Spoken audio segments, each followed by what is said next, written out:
لو سألت أي حد في الشارع إيه أكتر عربية بتمشي في شوارعنا، غالبا الرد هيكون كلمة واحدة: كامري. تويوتا كامري مش مجرد سيارة، دي في السعودية تحديدا عملة صعبة. عربية بنت سمعتها على مدار سنين إنها حمار شغل، وصلت لمرحلة إننا بنشوفها معدية المليون كيلو بنفس الموتور والفتيس بدون ما تشتكي.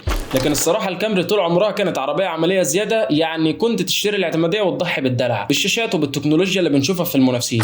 لكن في الجيل الأخير تويوتا قررت تقلب الطاولة، قررت إنها تحط لمسة الدلع اللي كانت ناقصاها وتدخل سباق التكنولوجيا من أوسع أبوابه. لكن السؤال الحقيقي اللي إحنا هنا بسببه النهاردة، بعد مرور سنة كاملة من الكرف في شوارعنا وبعد ما بريق الدعاية هل التكنولوجيا الجديدة دي أثرت على جينات الكامري الأصلية؟ وهل لسه هي الشيك اللي على بياض اللي بننصح بيه، ولا الدلع ده جاي على حساب الاعتمادية؟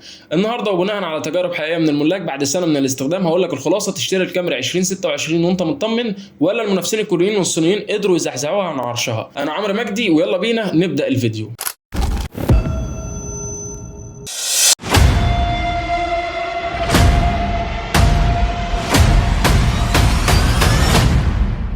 الكامري يا جماعه بتصنف ميد سايز سيدان، ورغم ان العالم كله دلوقتي رايح لترند الكروس اوفر والاس يو في، الا ان الكامري لسه محتفظه بمكانتها وقاعدتها الجماهيريه خاصه عندنا هنا في المنطقه. تويوتا بتقدم لنا الكامري بنسختين، وكل نسخه ليها شخصيه مختلفه. النسخه الاولى البنزين، دي اللي بنسميها نسخه الامان، بتنزل بثلاث فئات وهما اي واكس ال اي وجي ال اي. القلب النابض هنا موتور 4 سلندر 2500 سي سي تنفس طبيعي، ودي اهم نقطه للمستخدم في السعوديه لانك مش محتاج تشيل هم حراره التربو او صيانته المعقده في جونا الحر.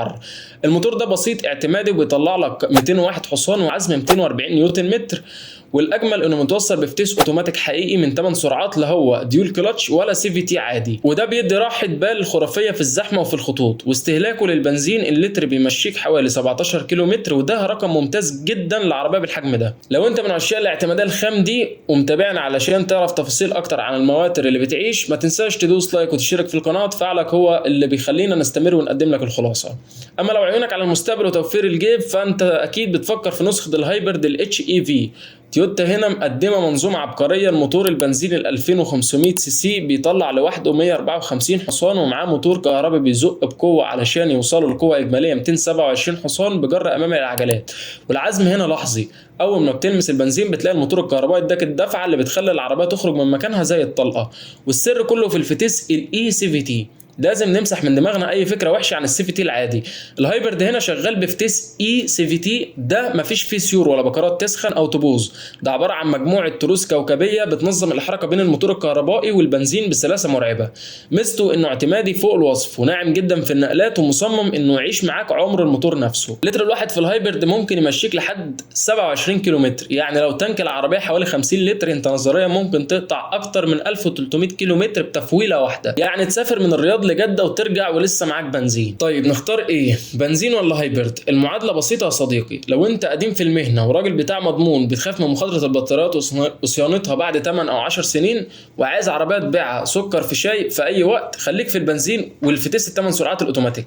اما لو انت بتمشي مسافات طويله داخل الزحمه وعايز اعلى توفير لميزانيتك واداء انشط بكتير في القومات بفضل ال 227 حصان، يبقى الهايبرد هو خيارك الاول بدون منازع، خاصه ان تكنولوجيا تويوتا في الهايبرد هي الاكثر نضجا واعتماديه في الكوكب دلوقتي. تعالوا بقى نتكلم عن الشكل اللي تويوتا اخيرا قررت تدلعنا فيه. التصميم الخارجي للكامري الجيل ال 13 مريح للعين وبسيط ومحافظ على هويته، مش زي فرقات العربيات الصينيه اللي ممكن تزهق منها بعد سنه. الكاميرا تصميمها رزين وبيعجز ببطء، وده اللي بيخلي شكلها دايما مطلوب. لكن المفاجاه الحقيقيه هي المقصوره الداخليه. اول ما تفتح الباب هتلاقي خامات وتقفيل ولا اروع. تويوتا قررت تحط لنا التجهيزات اللي بتفرق في الروقان وانت سايق.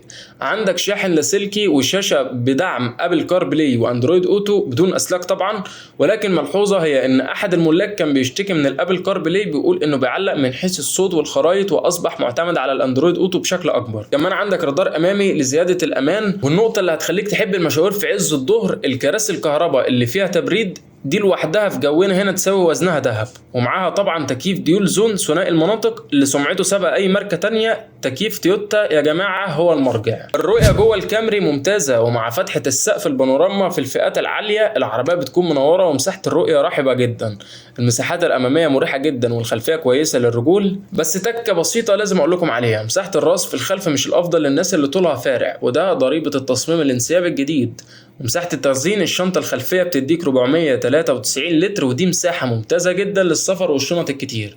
صحيح الشنطة مش كهرباء، بس خليني اقول لكم كلمة سر في الكامري، احنا بنحب الحاجة اليدوية البسيطة. كل ما التكنولوجيا كانت في المعقول كل ما العربية بقت اكثر اعتمادية وقلت اعطالها مع الوقت، وده سر خلطة تويوتا. نيجي الان لموضوع الرساوة وعضلات الموتور على الطريق. الكامري يا جماعة بتديك نظام تعليق او عفشة ممتازة، قدرت توزن المعادلة الصعبة بين الراحة اللي عودتنا عليها والثبات والتماسك في المنعطفات. الموتور راسي وما يميل معك وتحس انك مسيطر تماما وانت بالخط. لكن خلونا نكون صريحين ونعطيكم العلم اللي يجمد على الشارب. اول ملاحظة هي العزل الصوتي، للامانة لسه مو هو الافضل في فئته، يعني بعد سرعة 100 و120 كيلو متر بيبدأ صوت الهواء والكاوتش يقتحم عليك المكسورة. ثاني شيء لو كرفك كله على طرق مكسر او حصى ممكن تلاحظ بعض الاصوات البسيطة، تكات او خربطة تافهة جدا في الديكور الداخلي. هي ما تعيب الموتور ولا تعني انه يفك، لكن كان ودي ان تقفيل الديكورات يكون اصمت واكثر تماسكا في الظروف دي. قبل ما نوصل للخلاصة ونشوف، يا ليت الحين تدعمنا باشتراك في القناة وتفعل الجرس عشان يوصلك كل جديد عن سوق السيارات السعودي والمصري، وعطنا رأيك في الكومنتات لو جربت الكامري الجديد، هل فعلا لاحظت اصوات العزل دي ولا تشوفها طبيعية؟ الامان هنا في الكامري وحش. موضوع الامان في الكامري مفيش فيه يم مرحميني. الموتور بيجي بحزمة وسائد هوائية كاملة وانظمة فرامل اساسية متطورة جدا، والاهم هو انظمة الامان التفاعلية اللي بتنبهك من التصادم وتحافظ لك على المسار وشغالة بدقة عالية جدا. وعشان تطمن قلبك السيارة دي محققة 5 نجوم في اختبارات الامان الاسترالية الاي انكاب، ودي من اصعب الاختبارات العالمية. يعني وانت راكب الكامري انت وعائلتك في حصن امن بعد حفظ الله سبحانه. الخلاصة وصلنا الان لسؤال المليون، هل الكامري الجيل ال13 تستاهل فعلا؟ الخلاصة يا جماعة، الكامري تظل هي المرجع في صرفية البنزين اللي تبيض الوجه، وقطع الغيار اللي تلاقيها في كل مكان، وسهولة الصيانة اللي ما توجع الراس بعد الشراء. هي سيارة كرف من الطراز الاول، مناسبة لكل فئات المجتمع، واعتماديتها تخليك تنام وانت مرتاح. لكن عشان اكون صفيت ذمتي امامكم، في ملاحظات كان ودي تكون افضل شيء. الارتفاع عن الارض السيارة نازلة شوي، وكان ودي تكون ارفع ندفع عشان تتفادى بعض المطبات والظروف الصعبة في بعض الطرق. النظام الابل كار بلاي ادق وصف له انه جيد، لكن كنا ننتظر استجابة اسرع وشكل برمجيات احدث يواكب التطور اللي صار في الشاشات حاليا. الكاميرات في 2026 كان المفروض نشوف نظام كاميرات 360 درجة بشكل اساسي في الفئات اللي تحت الفل، لانها صارت ضرورة مو بس رفاهية. نصيحتي لك لو ميزانيتك تسمح لا تتردد وروح للنسخة الاعلى تجهيزا، لانك كده بتستمتع بكامل التكنولوجيا اللي تويوتا حطتها، وبتاخد الفايدة القصوى من الدلع الجديد اللي صار في الكامري. وفي النهاية الكامري بتبقى هي محبوبة الشعب اللي صعب اي منافس يزحزحها عن مكانتها بسهولة، طالما حافظت على الجينات الاعتمادية اللي نعرفها. لو عجبكم الفيديو واستفدتوا من التحليل ده، لا تحرمونا من اللايك والاشتراك في القناة عشان نكبر بكم ونستمر في تقديم المراجعات الدقيقة لكل السيارات اللي تهمكم في السوق السعودي والمصري. واعطونا رأيكم تحت في التعليقات، هل تشوفون الكامري الحين هي الخيار الافضل، ولا الصيني والكوري سحبوا منها البساط؟ اشوفكم في الفيديو الجاي، وفي امان الله.